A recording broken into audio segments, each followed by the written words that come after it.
सुई के बस, लेकिन मुझे दिक्कत और पड़ा और वो ऐसे ऊपर। वाकई बहुत खुशकिस्मत हो ठीक तो छड़ी कहाँ है मेरी? अरे यार आप नहीं उठो ना तब चुप, मुंह बंद। छड़ी कहाँ है मेरी? कहाँ है? कैसे हैं आप कमाल साहब? आपकी कमी बहुत महसूस हुई। पहले तो मुझे यकीन ही नहीं आया कि आपको हार्ट अटैक हुआ है, लेकिन जब उन्होंने आपको आईसीयू में एडमिट किया तब मुझे जाके यकीन आया। खैर, अब आपकी तबीयत कैसी है?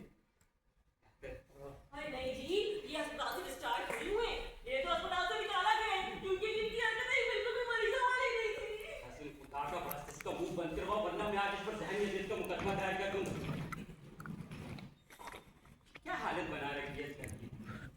तुम जानते हो पिछले 4 महीनों में मैंने इस सब के अलावा किसी चीज को इतनी शिद्दत से महसूस नहीं की। हाँ, तुम भी कभी कभार याद आते हो। शुक्रिया सर। सर वैसे मैं कोई इतना मजहबी आदमी तो नहीं हूँ, लेकिन जब वो आपको एम्बुलेंस में लेकर गए ना तो मैंने आपके लिए दुआ मांगी। सुनकर अच्छा लगा। असल में तो मैंने खुद के लिए मांगी थी। अगर आपको कुछ हो जाता तो मेरा क्या होता 17 साल के बाद? क्या 17 साल? हमें एक साथ इतना वक्त हो गया? जी बिल्कुल वक्त हो गया, अब हमें कपड़े बदलकर फौरन बिस्तर में पहुंचना है। हमें अस्तगफिरुल्लाह, क्या बेहुदा ख्याल।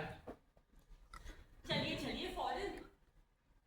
यकीन है अस्पताल में मैंने कई दफा सोचा कि ड्रिप के ट्यूब तुम्हारे गले में डालकर तुम्हारा कत्ल कर और फिर अपना केस खुद अदालत में पेश कर दूं। जनाबे वाला, मैं इस कत्ल को अपने दिफा में जायज करार देने की अपील करता हूँ क्योंकि ये बज़ाहिर जान बचाने वाला फरिश्ता इसने 4 महीने तक मुझे जिस्मानी अजियत के साथ साथ अपनी बचकाना पालों से जानी अजियत में। अब आप आराम करेंगे, दोबारा अस्पताल जाएंगे। हाँ मेरे फाइल वक्त तुम्हारे सर पर मारूंगा। रहने दीजिए, आपकी ना सिगरेट टूट जाएगी सिगरेट? जो आपने फाइल में छुपाई है। अब मैं ही जब्त कर दूंगी। एक भी नहीं मिलेगी। जी नहीं, चलिए आराम से।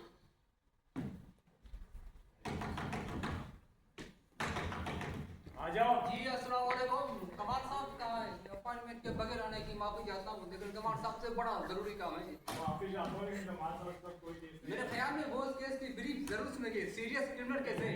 अरे भाई एक मिनट। कमाल साहब, कमाल साहब, अरे कमाल साहब आप कैसे हो? आपकी तबीयत सुनकर बहुत अफसोस हो। आप सिर्फ मुझे 5 मिनट दे दे तो मेरे क्लाइंट अमर शाह यहीं पर है और ये काफी मुश्किल में फंस चुके हैं। कैसे हैं आप अहमद साहब? कमाल साहब के मुताबिक मैं बिल्कुल भी ठीक नहीं हूँ। अरे कमाल साहब, आप फिर वही बैठ गए? भाई बैठा नहीं हूँ, खड़ा हूँ। वो दिख नहीं रहा, क्लाइंट से बात कर रहा हूँ।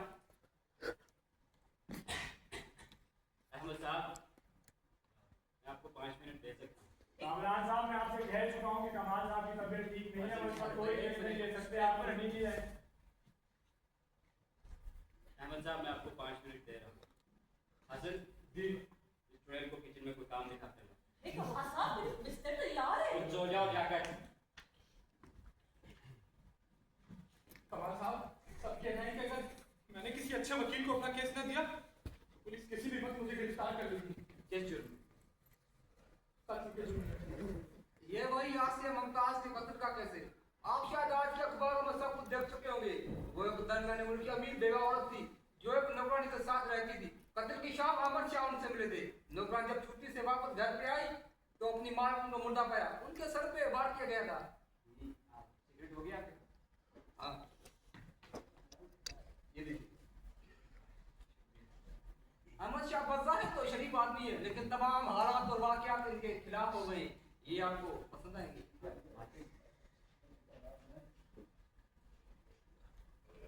माचिस तो नहीं है। अहमद साहब, माचिस हो गया आपके पास? माफी चाहता हूँ, माचिस तो नहीं है मेरे पास।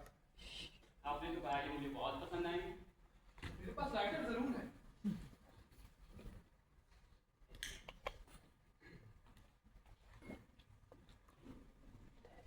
I like it। कमाल साहब, आप आ रहे हैं या मैं डॉक्टर को फोन करूं? खबरदार कि तुमने मुझे दोबारा काम के दौरान डिस्टर्ब किया। बाहर जाओ।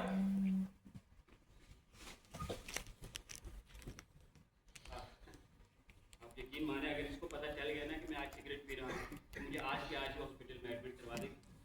फिर तो हम पूरा यकीन कर लेते हैं कि इन्हें बिल्कुल पता न चले। एक खतरनाक मुजरिम की तमाम काबिलियत है आपने। अहमद साहब, इसको ठीक कर दीजिए।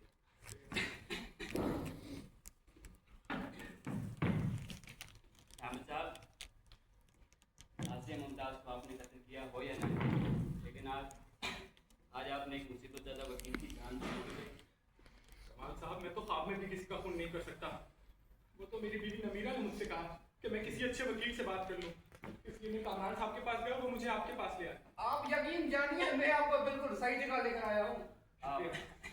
इससे पहले कि आप लोग मुझसे अपनी उम्मीदें बढ़ाएं, मैं आप लोगों को बता दूं मैं ये केस नहीं लड़ सकता, क्योंकि डॉक्टर ने मना किया है क्रिमिनल केसेस लेने से। हाँ, मैं आप लोगों को एक काबिल वकील काम कर दूँ। आप मेरी छुट्टी कर दें। Thank God. हसन से पैसे लो और दफा हो जाओ यहाँ से। और हाँ, हसन को अंदर भेज दो।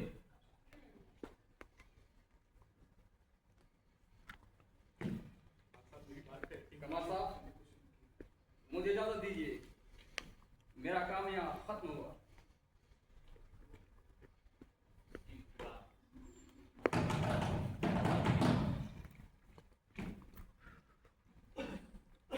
जी सर, आपने बुलाया? हाँ हसन, ये अहमद शाह हैं, आसिम मुमताज के कत्ल के केस के लिए आए। ओह, तो आप अहमद शाह हैं। मैं अखबार में इस केस के बारे में पढ़ चुका हूँ। जी मैंने भी अखबार में पढ़ा कि आसिया जी का कत्ल हो गया है और पुलिस मेरा बयान लेना चाहती है, क्योंकि उस शाम मैं उनसे मिला था, इसलिए उस वक्त मैं पुलिस स्टेशन चला गया। क्या उन्होंने आपके साथ किसी तरह की जबरदस्ती की? नहीं, उन्होंने मुझसे बस इतना कहा कि मैं अपना बयान लिखवा दूं, इसे अदालत में मेरे खिलाफ इस्तेमाल किया जा सकता है। हाँ, लेकिन अब तो कुछ नहीं हो सकता, आप लिखवा चुके हैं। लेकिन कमाल साहब, इंस्पेक्टर हुसैन मेरे बयान से मुतमईन लग रहे थे। मुतमईन लग रहे थे? अहमद साहब, आपको क्या लगता है आपने पुलिस को अपना बयान लिखवा दिया और आपका काम खत्म? आपको शायद अंदाजा नहीं है, आप इस केस के प्रिंसिपल और लॉजिकल सस्पेक्ट हैं और मेरे ख्याल में पुलिस किसी भी वक्त आपको गिरफ्तार कर सकती है। लेकिन हसन साहब, मैंने तो कुछ नहीं किया, पुलिस मुझे क्यों गिरफ्तार करेगी? अहमद साहब, हमारी यही कोशिश है कि किसी बेगुनाह को सजा ना दी। लेकिन कमाल साहब, ऐसा हुआ है कई बार। एक किस्सा तो अखबार में भी आया था, मैंने खुद पढ़ा है। वो क्या नाम था उस लड़के का, आमिर के आसिफ, जिसे 8 साल जेल में सजा काटने के बाद पता चला कि वो तो बेगुनाह था। हाँ, अफसोस की बात है, लेकिन उसे 8 साल के बदले 8 लाख मिल गए थे, उसे उसकी नॉर्मल जिंदगी वापस मिल गई। कमाल साहब, अगर उस पर वाकई इल्जाम होता, उसे फांसी हो जाती, तो कैसे उसकी जिंदगी वापस करते? अहमद साहब, इतना जज्बाती तासुर कायम करना ठीक नहीं है। माफी चाहता हूँ, जब आपने कहा कि सब मेरे खिलाफ है तो मैं आप परेशान मत हो, आपका केस कमाल अफगन के हाथ में है, घबराने की जरूरत नहीं है।